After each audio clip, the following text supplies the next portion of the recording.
साँच्चै र त होला भनेको है, खाएको मान्छे नै काम लाग्छ भनेर।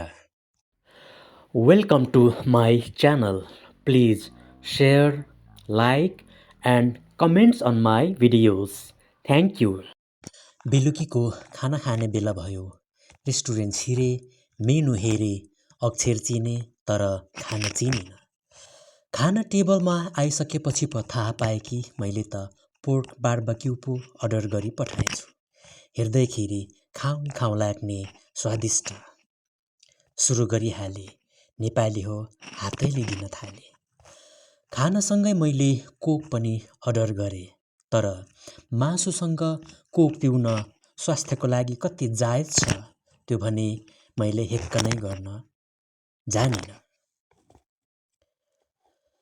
बेलुकाको खानो सुखको मानो भन्ने भनाइलाई आत्मसात राखेर मैले मेरो अगाडि आएको खानालाई खाइरहे, चपाइरहे, मिलिरहे, स्वाद मानी। दिउँसोको खाना आज अलिकति खान नमिल्ने भएकोले बेलुका अलिकति धेरै मिठो अथवा छिट्टै पेट भरिने खालको खाना खाउँ जस्तो लागिरहेको थियो अघिदेखि नै।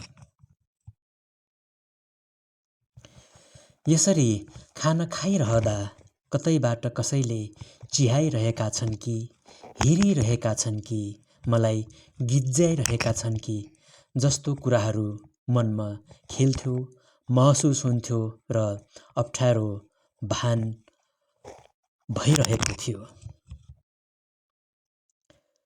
तर पनि मैले ती विभिन्न नाजायज कुराहरूलाई बेवास्ता माने आफ्नो काम, आफ्नो खानालाई खाइरहे निरन्तर। मैले यो खानालाई सिध्याउनु पर्छ, आजको सुखको मानो यही हो भन्दै मैले निरन्तर चपाइरहे। सुरुमा अलिक छिटो खाएर छिट्टै सिद्ध्याइदिउँ र यहाँबाट उठेर हिँडिहालौँ जस्तो महसुस भए पनि पेट अघाउँदै जाँदा सोचेको जस्तो छिटो खान पनि नसकिदो रहेछ र स्वास्थ्यको लागि धेरै छिटो खानु पनि राम्रो होइन भनेर डाक्टरहरू भन्ने गर्दछन्।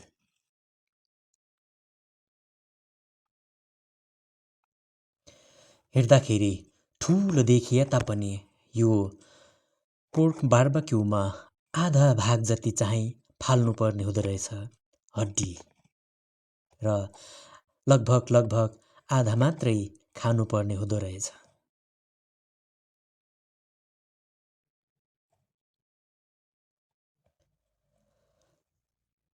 खाँदै जाँदा लगभग खाइसक्ने बेलामा निकै पेट गरुङ भएको महसुस हुँदै आयो अथवा म अघाउँदै गएको महसुस गरेँ र केही खानाहरू बाँकी राखौँ कि जस्तो नै महसुस भयो।